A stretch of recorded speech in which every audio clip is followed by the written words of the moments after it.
apóstolo Paulo.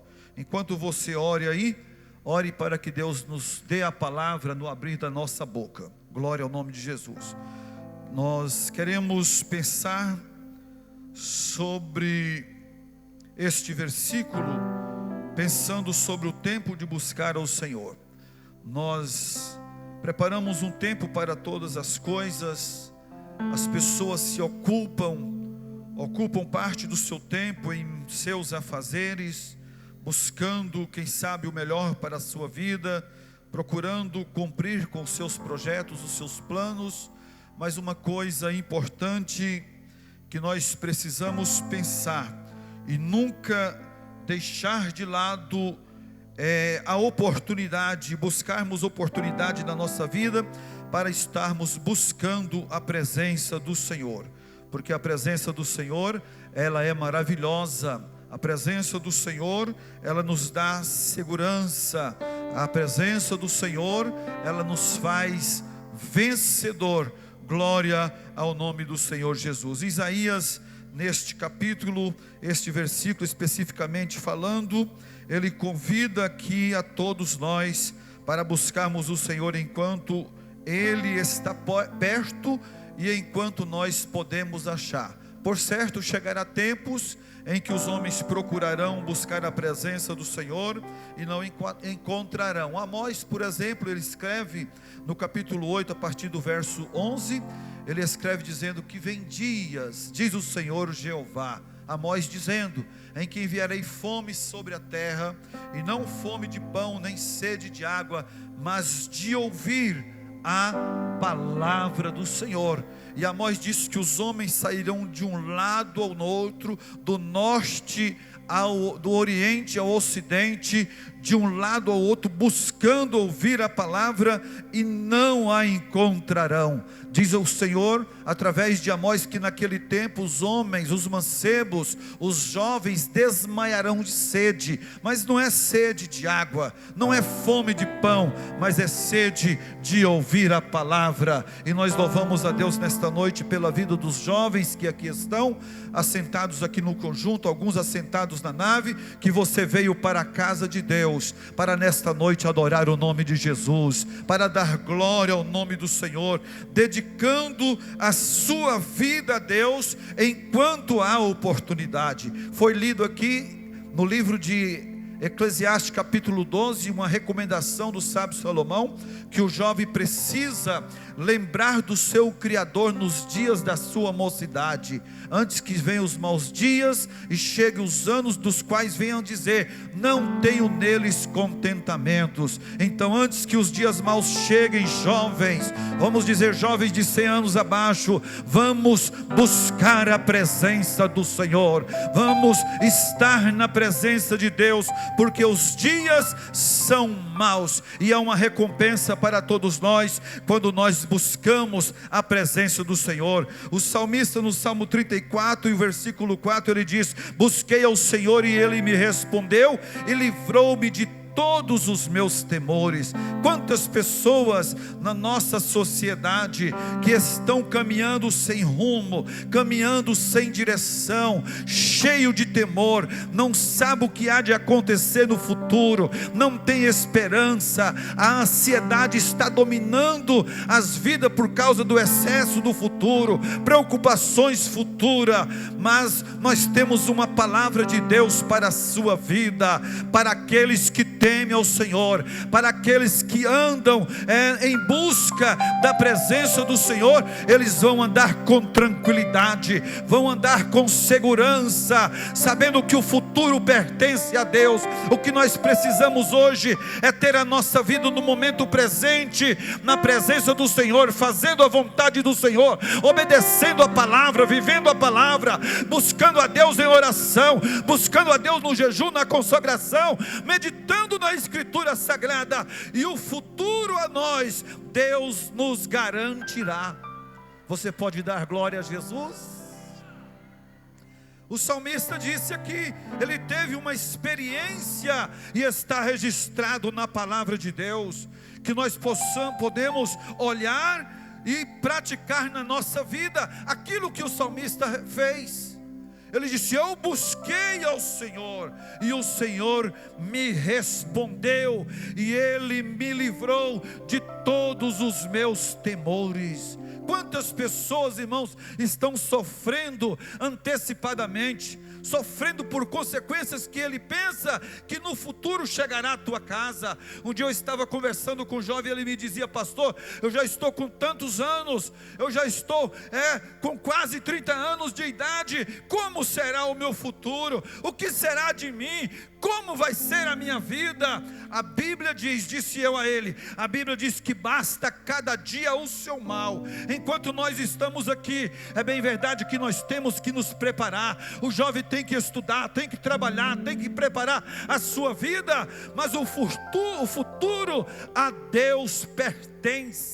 Glória ao nome do Senhor. Coloque a tua vida na presença do Senhor, passe a buscar ao Senhor com intensidade, como diz a palavra do Senhor. Você vai buscar ao Senhor, você vai encontrá-lo, e Ele vai trabalhar na tua vida, e vai te abençoar, e terás um futuro próspero na presença do Senhor.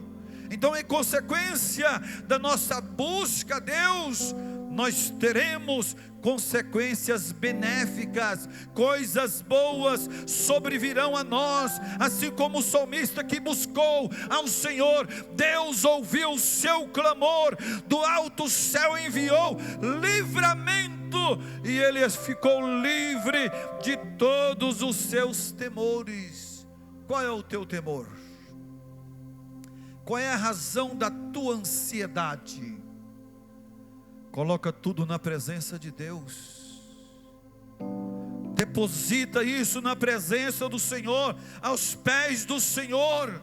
Vale a pena, meus amados irmãos, nós buscarmos a Deus. Vale a pena uma vida próxima ao Senhor. Nós precisamos viver em proximidade com o nosso Deus.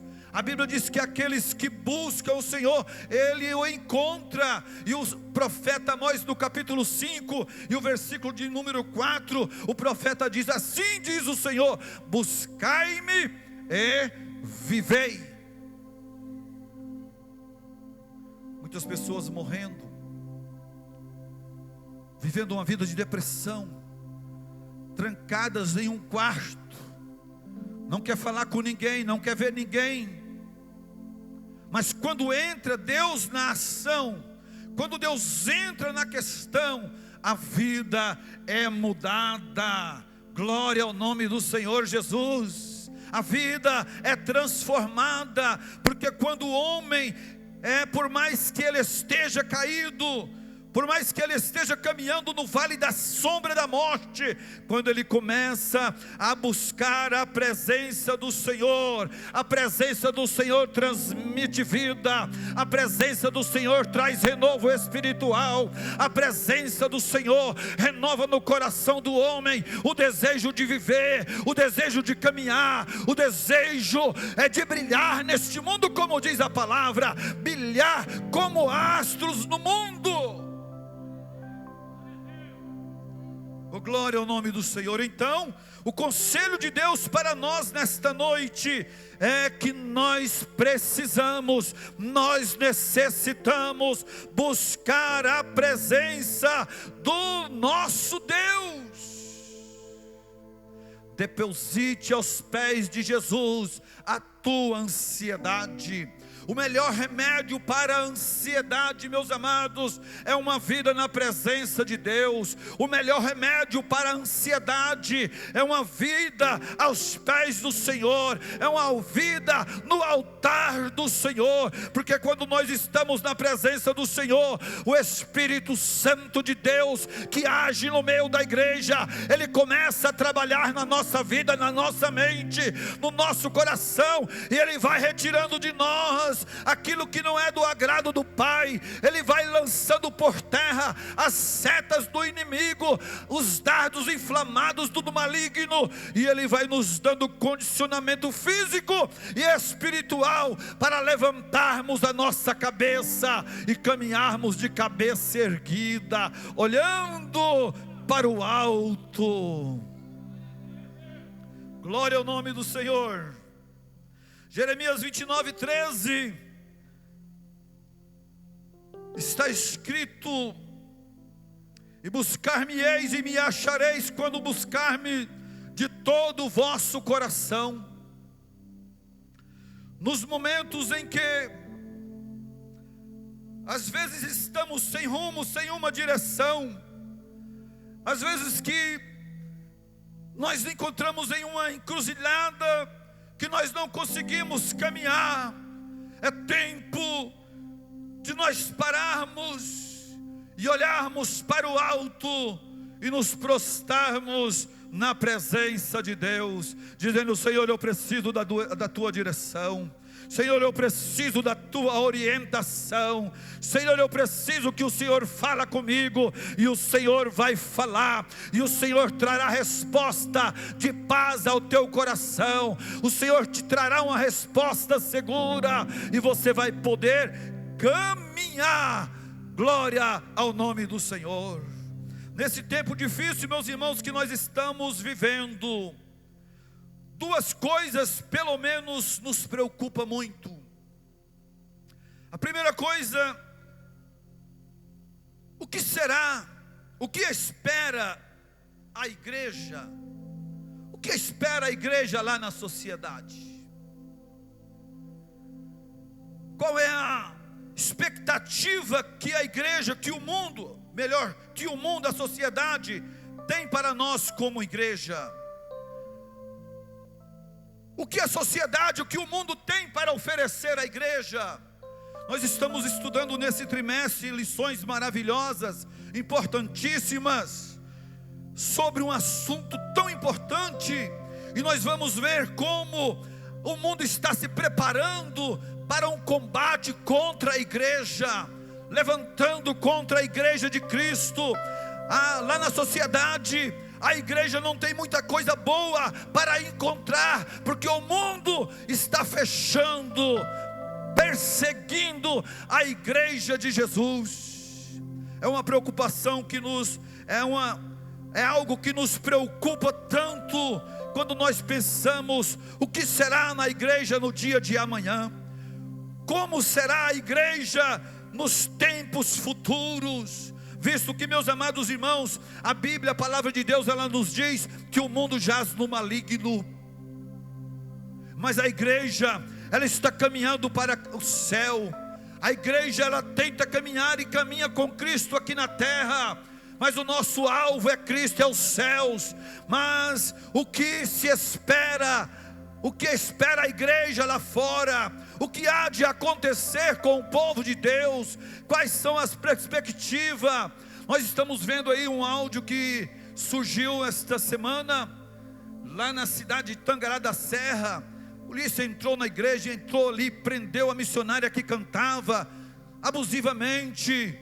Meus amados irmãos, o que será da igreja nos próximos tempos, nos tempos futuros? Então é uma pergunta que nos deixa preocupado. O que espera a igreja?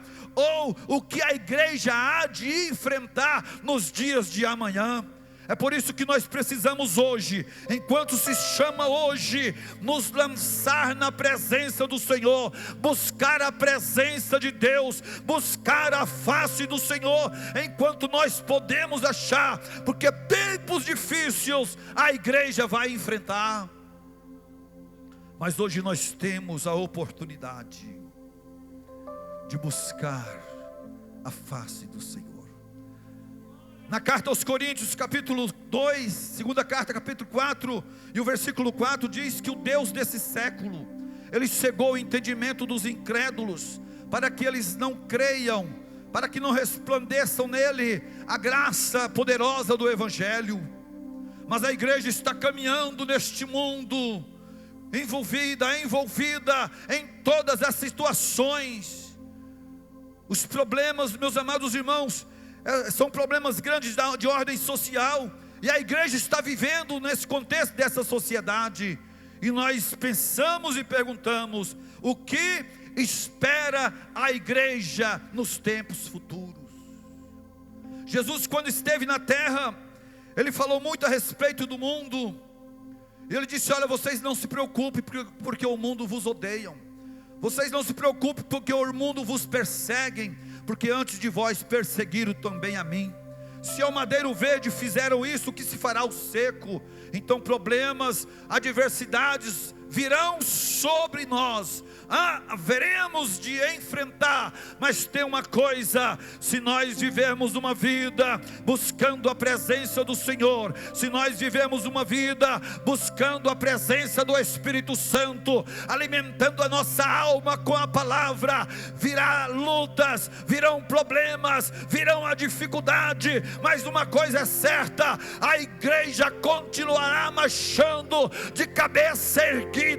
Nós vamos lutando, vamos marchando, enfrentando o inimigo, até que nós vamos trocar a nossa cruz por uma coroa de vitória. Você pode dar glória ao nome do Senhor? A segunda preocupação e pergunta que nos surge: o que se espera da igreja? A primeira: o que espera a igreja? O que está nos esperando lá? Mas a segunda preocupação é o que se espera da igreja. O que a igreja tem para oferecer ao mundo lá fora?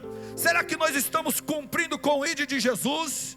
Será que nós estamos fazendo valer na nossa vida aquilo que Jesus disse no Evangelho de Marcos, capítulo 16, 15? Ide, pregai o Evangelho a toda criatura. E às vezes, meus amados irmãos, alguém está esperando alguma coisa da igreja, mas a igreja caminha pelas ruas e passam desapercebida. Alguém sofrendo à nossa direita, alguém sofrendo à nossa esquerda, mas a igreja passa. Alguém falta estender a mão e dizer: socorre-me, mas a igreja está passando como que cega, não está vendo, está calada, parou de falar, parou de anunciar, parou de clamar. Mas a igreja, ela tem sobre si uma grande responsabilidade, porque o mundo está esperando algo da igreja.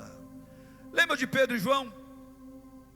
Subiam juntos para o templo na hora da oração, a nona, 3 horas da tarde, 2 homens subindo para o templo, e havia ali, era colocado um homem coxo desde o ventre da sua mãe, para pedir esmola aos que entravam junto à porta chamada Formosa. E ali estava aquele homem representando a sociedade. E agora chega Pedro e João representando a igreja. E eles vão caminhando, e quando eles passam diante daquele coxo, ele estende a tua mão e ele clama. Eu acredito que se ele não tivesse clamado, Pedro e João teria passado desapercebido.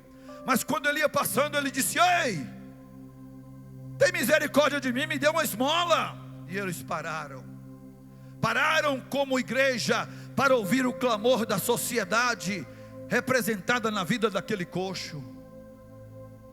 Aí ele parou, ele pediu uma esmola. Pedro e João, representando a igreja, disse: olha para nós. Quem sabe ele poderia dizer: como seres humanos não temos nada, como homens não temos dinheiro, como homens não temos prata, não temos nenhum bem a te dar, mas como igreja do Cristo vivo, como servos do Deus vivo, nós vamos te dar aquilo que nós temos. Como igreja de Jesus, olha para nós. E ele olhou para eles pensando receber alguma coisa. Ele disse: olha, não tenho ouro, não tenho prata, não tenho as coisas desta vida, mas tem uma coisa: como igreja de Jesus, o que nós temos nós vamos te dar. Em nome de Jesus, levanta e anda. A sociedade está esperando alguma coisa da igreja, o mundo está esperando algo da igreja. O que se espera da igreja? O mundo espera, a sociedade espera que a igreja tenha uma palavra de conforto. O mundo espera que a igreja tenha uma palavra de consolo. O mundo olha para a igreja e sabe e espera que através da igreja o poder de Deus pode vir sobre a sua vida e os seus problemas serem resolvidos. Por isso nós precisamos buscar. o que se espera da igreja, o que a sociedade está esperando da igreja.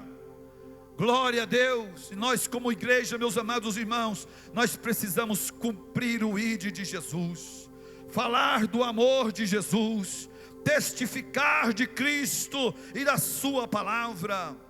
E nós queremos pensar aqui sobre alguns princípios que nós precisamos para enfrentar este mundo mau e tenebroso. O primeiro princípio é o princípio da fidelidade a Deus e da sua palavra. Nós como igreja precisamos ser fiéis a Deus e fiéis à sua palavra. Como igreja de Cristo, nós precisamos fazer como fez o salmista. Ele clamou em alta voz dizendo: eu escondi a palavra no meu coração para eu não pecar contra ti. Então um dos princípios que nós temos, que nós precisamos para agradar a Deus e para enfrentar este mundo mau, nós precisamos, meus amados irmãos, ser fiel ao Senhor, ser fiel à sua palavra. Por isso Paulo escreve aos Romanos, capítulo 2, segunda carta, capítulo 6, segunda carta, versículo 14. Paulo escreve dizendo: não vos prendais a um jugo desigual com os infiéis. É uma tristeza quando nós vemos um jovem, uma moça da igreja, um moço contraindo um relacionamento com uma pessoa ímpia, com alguém que não tem o temor de Deus, com alguém que não tem uma vida na presença do Senhor. Vai acontecer que vão se casar, o cidadão vai por espiritismo e você vem para a igreja. Vai acontecer que vai casar, a moça quer ir lá para o terreiro de macumba de candomblé, o moço quer vir para a igreja. Não vai dar certo, porque contraiu um relacionamento com um jugo desigual com os infiéis. E a Bíblia está dizendo: não vos prendeis a um jugo desiguais com os infiéis. E aonde fica a palavra de Deus? Aonde está Deus nesse relacionamento? Aonde está Deus nesse noivado? Aonde está Deus nesse casamento? Mas quando o moço, a moça, a igreja, o homem, a mulher tem a sua vida na presença do Senhor, quando busca orientação para todas as áreas da sua vida, o Espírito Santo vai dando direcionamento. Ele vai dizendo: não é por aqui, meu filho, vai pela direita. Não é aqui, minha filha, vai pela esquerda. Vai por aqui e eu vou dando livramento. Vai por aqui e eu vou dando vitória. Entra por esse caminho e eu vou abençoando. A vida do crente é assim. Lembra de Sansão? Capítulo 13 do livro dos Juízes. A Bíblia vai nos dizer que Israel estava sendo oprimido pelos filisteus por causa da sua desobediência, por causa da rebeldia dos filhos de Israel. Deus os entregou aos filisteus, os filisteus os oprimia. Mas chegou um momento que Deus ouviu o clamor do povo, e então Deus enviou o anjo do Senhor para falar que dali da casa, no meio daquele povo haveria dentre uma mulher estéril. Deus colocaria no seu ventre um homem que seria escolhido para livrar Israel. Aí o Senhor Deus manda um anjo, e aquele anjo foi até aquela mulher que era da tribo de Dan. O nome do pai era Manoá, sua mulher era estéril, não tinha filhos. Aí o Senhor, olhando do alto céu, disse: vou resolver o problema dos filhos de Israel. E mandou o anjo ali fazer uma visita àquela mulher. E quando o anjo chega, ela recebe aquele anjo sem saber que era um anjo de Deus. E no versículo 5 do capítulo 13, o anjo do Senhor disse: olha, guarda-te de bebida forte, de beberes vinho, ou comer coisa alguma imunda, porque tu conceberás, e a tua madre será aberta, e darás à luz a um filho, que será nazireu de Deus, separado para o serviço de Deus, nunca passará navalha sobre a sua cabeça, bebida forte não beberá, porque Ele vai livrar a Israel.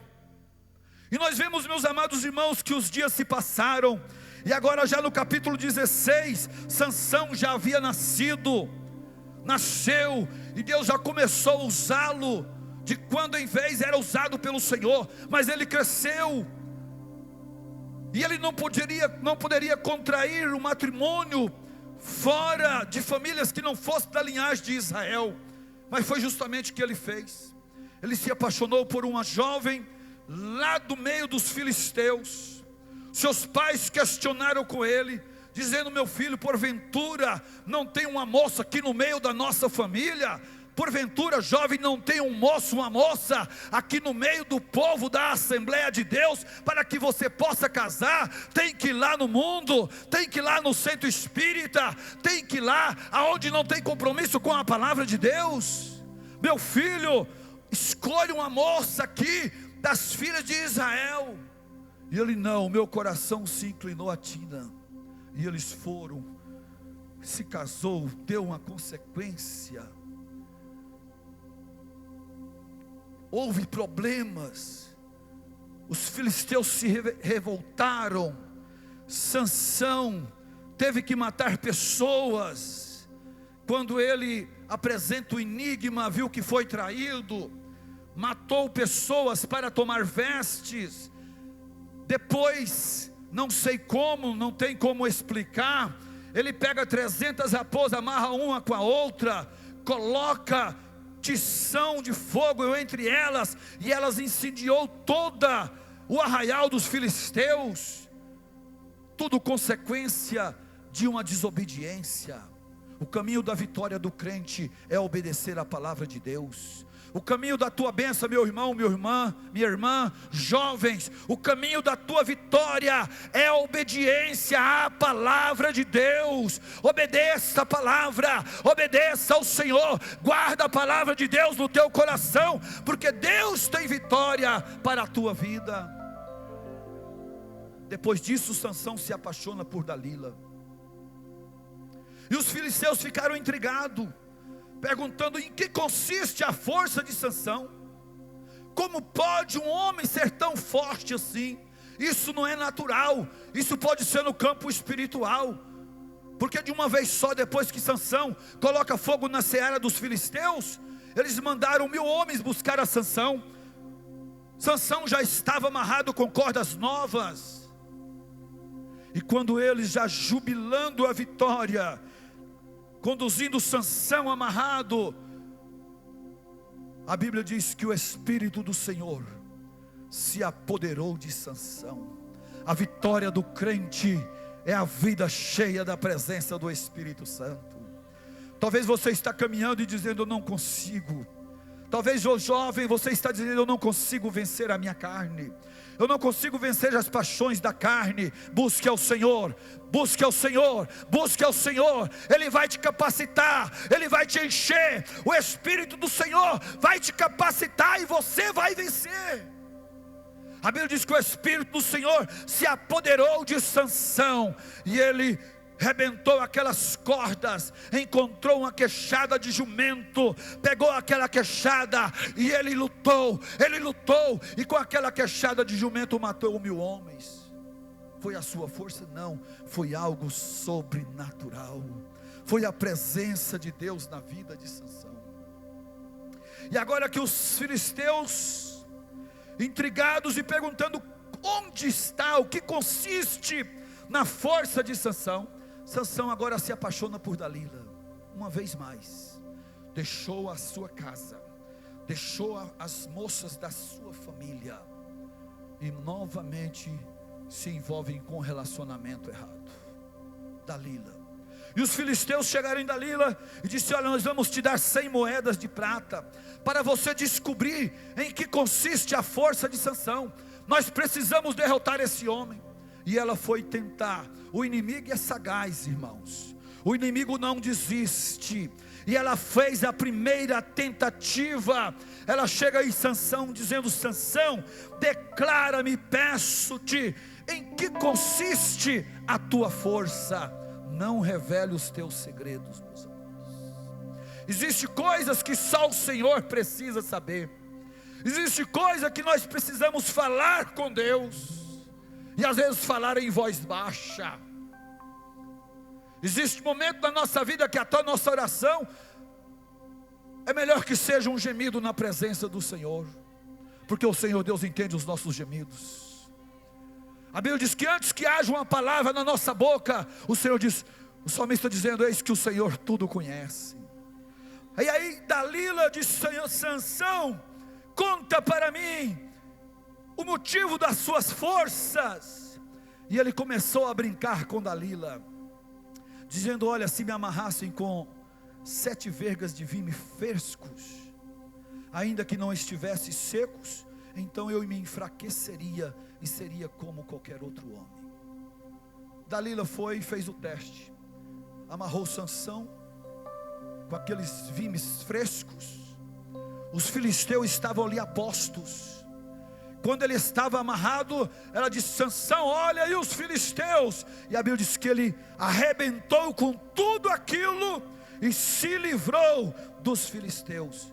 Mas ela não desistiu. O inimigo é assim, irmãos. Ele lança um dardo hoje, ele lança uma seta hoje e não te atingiu. Amanhã ele lança outro e ele vai tentando. E segunda vez Dalila chega em Sansão e disse: Sansão, até agora você está dizendo que me ama, mas você está zombando de mim. Disseste mentira. Declara-me agora com que poderia ser amarrado e você perderia a sua força. Novamente ele brinca: se me amarrares com cordas novas em que nunca foi usado, eu me como qualquer outro homem, eu perderei as minhas forças. E ela prepara cordas novas, fez Sansão dormir no seu colo, amarrou Sansão. Os filisteus estavam ali, e ela clamou dizendo: Sansão, os filisteus. E a Bíblia diz que ele se levantou e quebrou aquelas cordas como um fio, e se livrou dos filisteus. São as estratégias do inimigo, irmãos, para tentar a igreja.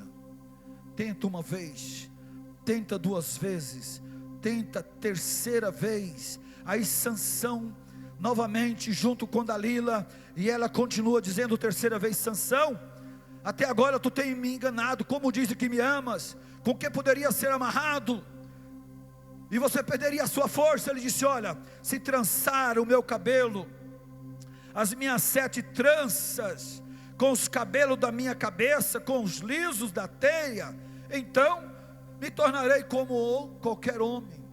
E a Bíblia diz que ela o fez dormir sobre os seus joelhos, trançou as suas tranças, pegou uma estaca, e os filisteus estavam ali. Ela clamou: Sansão, os filisteus. E ele arrancou aquela estaca e novamente se livra dos filisteus. Mas ele foi sendo importunado por Dalila, todos os dias ela com ele, dizendo: descobre, Sansão, fala comigo qual é a razão da tua força. Aí ele não suportou, ele abriu o seu coração, dizendo: olha, eu sou narizeu de Deus, sou nazireu de Deus, nunca passou navalha sobre a minha cabeça, nunca bebi bebida forte. O mundo é assim, jovens. O mundo é assim, igreja. O mundo quer nos enganar, o mundo quer te enganar. Mas se você buscar a presença do Senhor, nós temos aqui: buscar o Senhor enquanto se pode achar.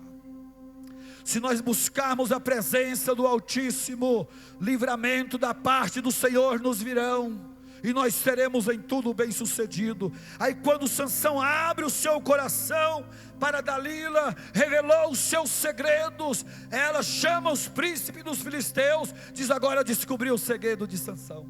E ela raspou a sua cabeça. Que tristeza para um homem de Deus. Sansão era jovem.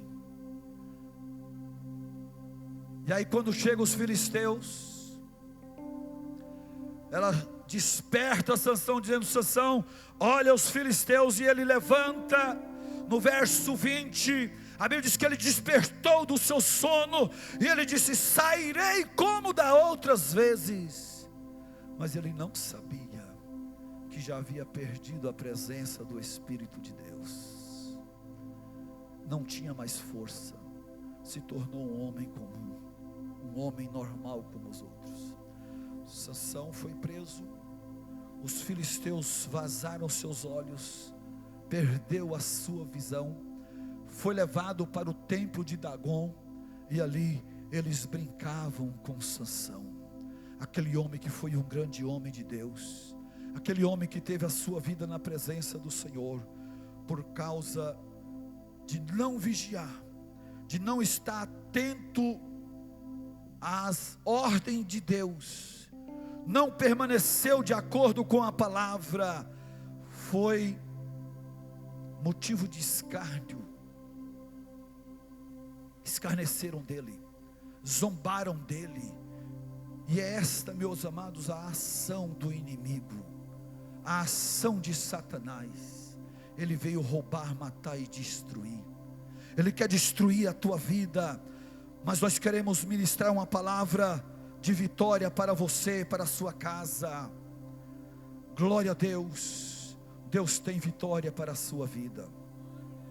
O primeiro princípio aqui é a fidelidade a Deus e a sua palavra. O tempo já passou, mas o segundo princípio que nós vemos aqui na palavra de Deus é a fidelidade ao compromisso firmado com Deus.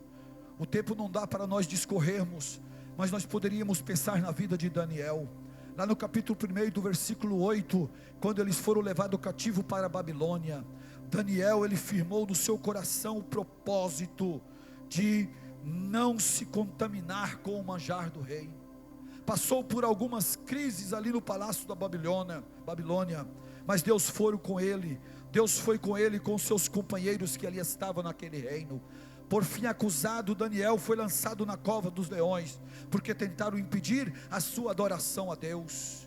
Quando criaram uma lei, para que naquele período de 30 dias, ninguém podia fazer nenhum pedido senão ao rei, mas tentaram intimidar Daniel. Mas quando ele soube que a lei estava assinada, a Bíblia diz que 3 vezes ao dia, ele colocava-se de joelho e buscava a presença do Senhor. Você quer vitória? Busque a presença de Deus. Foi até lançado na cova, mas Deus, na sua justiça, fechou a boca dos leões. No outro dia ele foi tirado da cova, os seus acusadores foram lançados lá, e lá pereceram, mas Deus deu vitória ao seu servo. Deus tem vitória para a sua vida nesta noite. Deus tem vitória para a igreja de Caçu nesta noite. Você que chegou aqui, Deus está entrando com providência na tua vida, na tua casa, na vida da tua família. Glória ao nome do Senhor. Vai buscando a presença de Deus, porque Deus tem bênçãos e vitória para você e a sua família. Então, meus amados, é tempo de buscar a presença do Senhor. Busque a Deus. Busque a Deus para o seu casamento. Busque a Deus para a sua formação profissional. Busque a Deus em tudo, e Ele vai te guiar. Ele vai dirigir os teus passos, e tu serás bem-sucedido. Você pode dar glória ao nome de Jesus? Tem alguém entre nós que deseja aceitar a Cristo como Senhor e Salvador da sua alma? Se até aqui você tem vivido uma vida de qualquer forma, sem experiência com Deus, você não tem conhecimento de Deus e da sua palavra, e você quer nesta noite aceitar a Cristo como Senhor, tem uma pessoa, alguém que queira reconciliar, alguém que queira fazer um concerto com Deus nesta noite? Não temos? Que Deus te abençoe e te guarde e te dê vitória. Vamos orar, Pai amado.